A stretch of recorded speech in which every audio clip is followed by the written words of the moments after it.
ಹಾಸನಾಂಬೆ ದರ್ಶನಕ್ಕೆ ಬಂದು ತಾಳಿ ಕಳೆದುಕೊಂಡ ಮಹಿಳೆ. ತಾಯಿ ದಯೆಯಿಂದ ಮತ್ತೆ ಮಹಿಳೆಯ ಕೈ ಸೇರಿದೆ ತಾಳಿ ಸರ. ಹಾಸನಾಂಬ ದರ್ಶನೋತ್ಸವದ ವೇಳೆ ಸರ ಕಳೆದು ಹೋಗಿತ್ತು. ನೋಡಿ, ಹಾಸನಾಂಬೆ ದರ್ಶನಕ್ಕೆ ಈಗಾಗಲೇ ಸಾಕಷ್ಟು ಜನ ಬರ್ತಾ ಇದ್ದಾರೆ ಭಕ್ತಾದಿಗಳು. ಈ ಸಂದರ್ಭದಲ್ಲಿ ಆಗಿರುವಂಥ ಒಂದು ಘಟನೆ, ತಾಳಿ ಕಳ್ಕೊಂಡಿದ್ರಂತೆ ಓರ್ವ ಮಹಿಳೆ. ಅದಾದ ನಂತರ ತಾಯಿಯ ದಯೆಯಿಂದ ಮತ್ತೆ ಅವರ ಕೈಗೆ ಸಿಕ್ಕಿದೆ ಆ ಒಂದು ತಾಳಿ ಸರ. 6 ಲಕ್ಷ ರೂಪಾಯಿ ಮೌಲ್ಯದ ಚಿನ್ನದ ಮಾಂಗಲ್ಯ ಸರ ಒಬ್ಬ ಭಕ್ತನಿಗೆ ಸಿಕ್ಕಿತ್ತು. ಅದನ್ನು ಮರಳಿ ಕೊಟ್ಟಿದ್ದಾರೆ. ಸ್ಕೌಟ್ ಆ್ಯಂಡ್ ಗೈಡ್ಸ್ ಸೇವಕರ ಮೂಲಕ ಮಹಿಳೆಗೆ ರವಾನೆ ಮಾಡಲಾಗಿದೆ. ಮೈಸೂರಿನಿಂದ ಬಂದಿದ್ದ ಮಹಿಳೆಗೆ ಸೇರಿದ್ದಂಥ ಚಿನ್ನದ ಸರ ಅದು. ಗುರುತಿನ ಆಧಾರ ತೋರಿಸಿ ಚಿನ್ನದ ಸರ ವಾಪಸ್ ಪಡೆದಿದ್ದಾರೆ ಮಹಿಳೆ.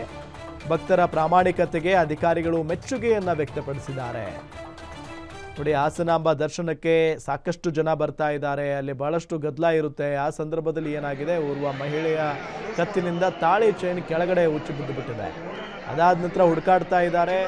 ಪಾಪ ಯಾರೋ ಒಬ್ಬ ವ್ಯಕ್ತಿಗೆ ಅದು ಸಿಕ್ಕಿದೆ. ಸ್ಕೌಟ್ ಆ್ಯಂಡ್ ಗೈಡ್ಸ್ ಏನು ಅಲ್ಲಿ ನಿಂತ್ಕೊಂಡಿದ್ದಾರಲ್ಲ, ಅವರ ಹತ್ರ ಬಂದು ನನಗಿದ ಸಿಕ್ಕಿದೆ, ಅದು ಯಾರ್ದು ನೋಡಿ ತಲುಪಿಸಿ ಅನ್ನೋ ನಿಟ್ಟಿನಲ್ಲಿ ಆ ವ್ಯಕ್ತಿ ಹೇಳಿದಾಗ ಸ್ಕೌಟ್ ಆ್ಯಂಡ್ ಗೈಡ್ಸ್ ಹುಡುಗರು ಬಂದು ಅದನ್ನು ಕೊಟ್ಟಿದ್ದಾರೆ ಅನ್ನೋದು ಗೊತ್ತಾಗ್ತಾ ಇರುವಂಥ ಸಂಗತಿ.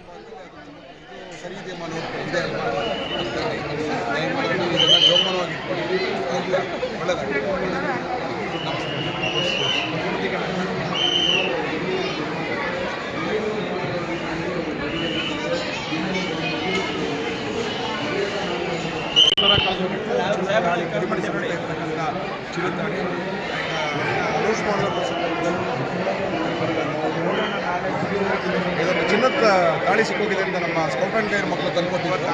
ಆ ಸಂದರ್ಭದಲ್ಲಿ ಬಂದಂಥ ಸಂದರ್ಭದಲ್ಲಿ ನಾವು ಅನೌನ್ಸ್ ಮಾಡಿದ್ವಿ. ಅನೌನ್ಸ್ ಮಾಡಿದಂಥ ಸಂದರ್ಭದಲ್ಲಿ ಅದನ್ನು ಗುರುತನ್ನು ಹೇಳ್ಕೊಂಡು ಮೈಸೂರು